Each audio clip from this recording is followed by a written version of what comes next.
छोट्या-छोट्या टिप्स आणि अचूक प्रमाणासह मी शेवग्याची रस्सा भाजी बनवणार आहे. पण मी ती कशी बनवणार आहे हे बघण्यासाठी हा व्हिडिओ मध्ये कुठे स्किप न करता शेवटपर्यंत बघत राहा.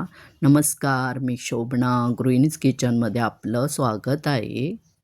मला बाहेर जायचं होतं म्हणून मी तयारी करून सर्व चिरून वगैरे गेली होती, म्हणून मी तुम्हाला इथे आता दाखवलेलं नाही आहे. तर मी इथे 2 शेवग्याच्या शेंगा आणि 2 बटाटे घेतलेले आहेत. दोघांची सालं काढून घेतलेली आहेत.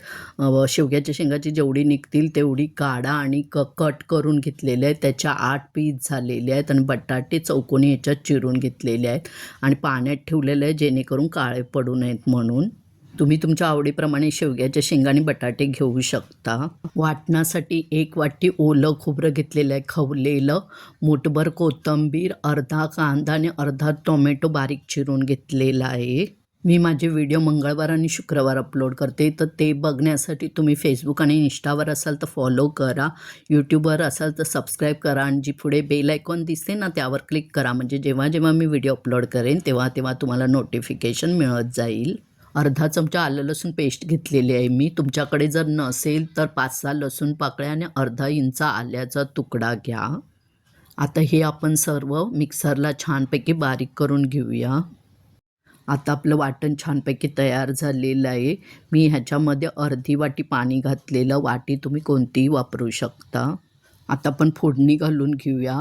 फोडणीसाठी मी 5-6 लसूण पाकळ्या छानपैकी ठेचून घेणार आहे.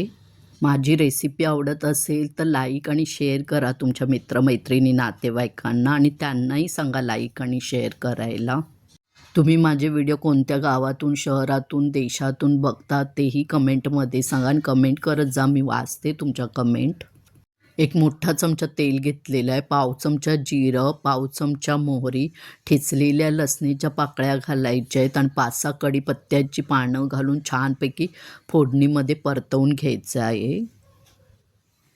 इथे मी सर्वच वाटण वापरणार आहे, पण ते सुके मसाले तेलात डायरेक्ट टाकले तर करपतील ना, म्हणून मी 2 चमचा पहिला वाटण घेतलेलं आहे. त्याच्यामध्ये चिमूटभर हिंग, पाव चमचा हळद, 1 चमचा लाल तिखट, अर्धा चमचा धना जिरा पावडर आणि अर्धा चमचा गरम मसाला घातलेला आहे.